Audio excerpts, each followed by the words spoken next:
వెలుగుకు స్వాగతం.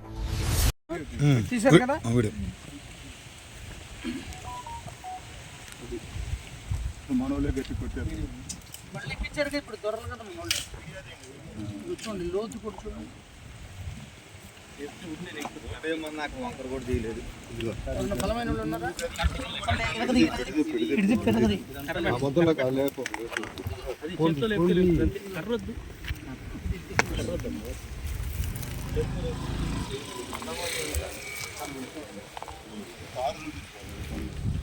అది పప్పు శాఖలు వేసినట్టు అవుతుంది.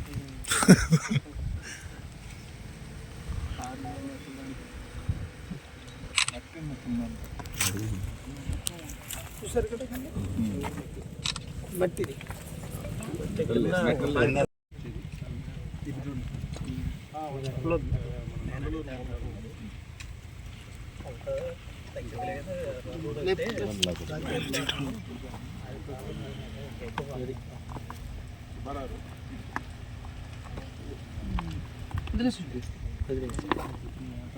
ఇది పరిస్థితి. కింద మెట్లు కూడా లేదు.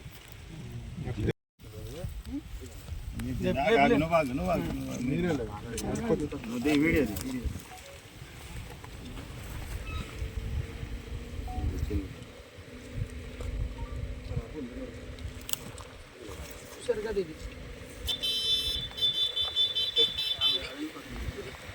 ఇస్తే మొత్తం అంతా ఊడొచ్చేస్తుంది.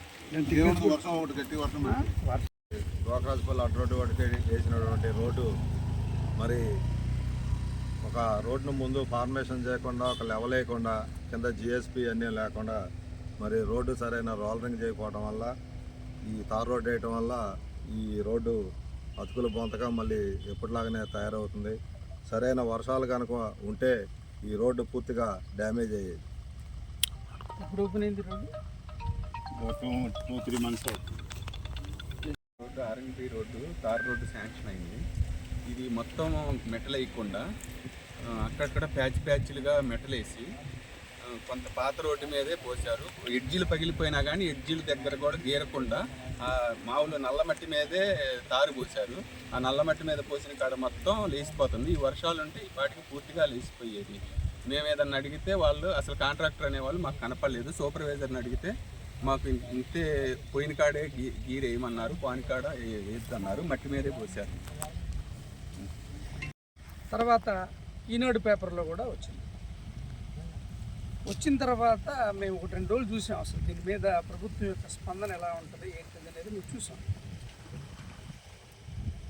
చూసిన తర్వాత ఏం లేదు, ఏం కనపడలేదు కాబట్టి ఈవేళ మేము రావడం జరిగింది. ఎక్కడైతే ఈ రోడ్డుకి సంబంధించినటువంటి శిలాఫలకం వేశారో దాని పక్కనే రోడ్డు వేసినట్లేదు, ప్యాచ్ వర్క్ చేసినట్టు. ఇందాక చూపించడం జరిగింది విలేకరులకి, ప్యాచ్ వర్క్ చేసినట్టు ఉంది. సరే, ఈ రోడ్డు అంతా ఇప్పుడు దాకా ట్రావెల్ చేసాం. రోడ్డు ఎక్కడ ఈవెన్గా లేదు, అన్ఈవెన్గా ఎలా ఉంటే అలా వేసేసారు. నాణ్యత ఎలా ఉందనే దానికి ఇది ఉదాహరణ, ఇదే ఉదాహరణ. ఇంకా మేము వేరే చెప్పడానికి ఏముంది.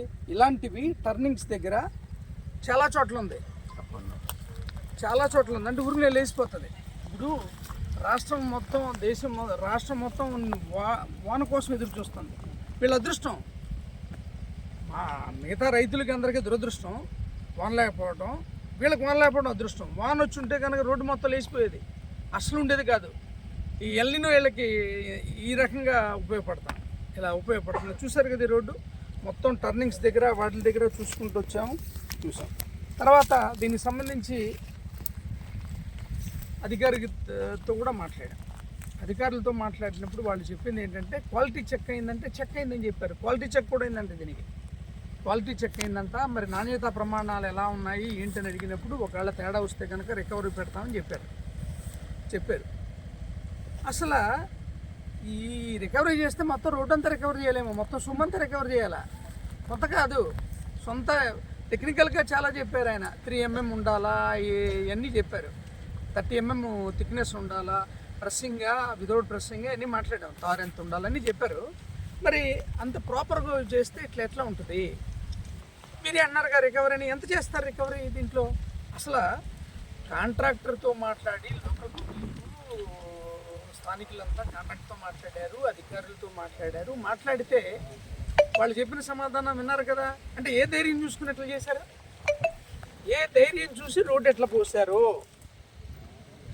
ఏ ధైర్యంతో కాంట్రాక్టర్ కానీ టెక్నికల్గా వాళ్ళు కానీ మాట్లాడుతున్నారంటే ఏంటి, మా వెనకాల మా ప్రభుత్వం ఉందనే కదా, మమ్మల్ని ఆదుకునే వాళ్ళు ఉన్నారనే కదా. ఇది సంపద సృష్టిలో భాగం. నాణ్యతా ప్రమాణాలు లేకుండా 4 కోట్ల రూపాయల విలువైన రోడ్డు ఎటు పోసినట్టు ఈ సొమ్ము, ఎవరికి దారాదత్తం చేసినట్టు? ప్రభుత్వం యొక్క అది అంటే ప్రభుత్వంలో ఉన్నటువంటి ప్రజాప్రతినిధులు కానీ లేకపోతే కుమ్ముక్కైనటువంటి గుత్తేదారు కానీ నాణ్యత ప్రమాణాలు పాటించాల్సినటువంటి అధికారులు కానీ వీళ్ళంతా కలిసి కుమ్ముక్కైతేనే కదా జరిగేది. లేకపోతే దీన్ని పర్యవేక్షించాల్సినటువంటి ప్రజాప్రతినిధుల అసమర్థత, లేకపోతే డబ్బు దాహమా ఏంటిది? ఇది ఖచ్చితంగా మరి దీన్ని చిత్తశుద్ధి అంటే ఇదేంటో తేల్చాలి.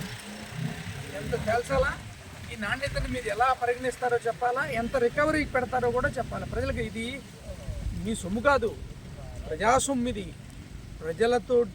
ప్రజల సొమ్ముతో చేసినటువంటిది. ఇది అందరి సొమ్ము ఇందులో ఉంది.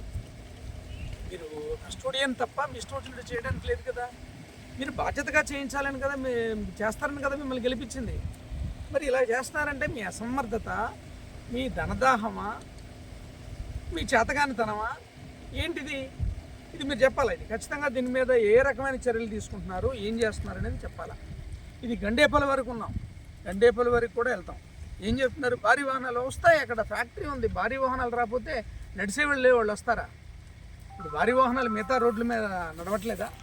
అవి కూడా ఎట్లా పగిలిపోతున్నాయా ఏంటి? వేసిన 2 నెలలకే భారీ వాహనాలు తిరుగుతాయి. అక్కడ ఫ్యాక్టరీ ఉందని అందరికీ తెలుసు కదా. భారీ వాహనాలు తిరుగుతాయని మొత్తం ప్రపంచానికి తెలుసు. ఎందుకు పగిలిపోయింది? ఇది ఓపెన్ చేసి 10 రోజులు అయిందంట, సిగ్గుచేటు. 10 days అయిందంట ఓపెన్ చేసి. మీ పరిపాలనకి, మీ సమర్థతకి ఇది మచ్చుతునక. మీరు ఎంత బాగా పరిపాలిస్తున్నారు, మీకు మీ సమర్థత ఎంత ఉంది, మీ నైపుణ్యం ఎంత ఉంది, దీనికి ఇది బెస్ట్ ఎగ్జాంపుల్. ఎప్పుడో లోన వాటర్ వెళ్ళిపోతుంది, అవును.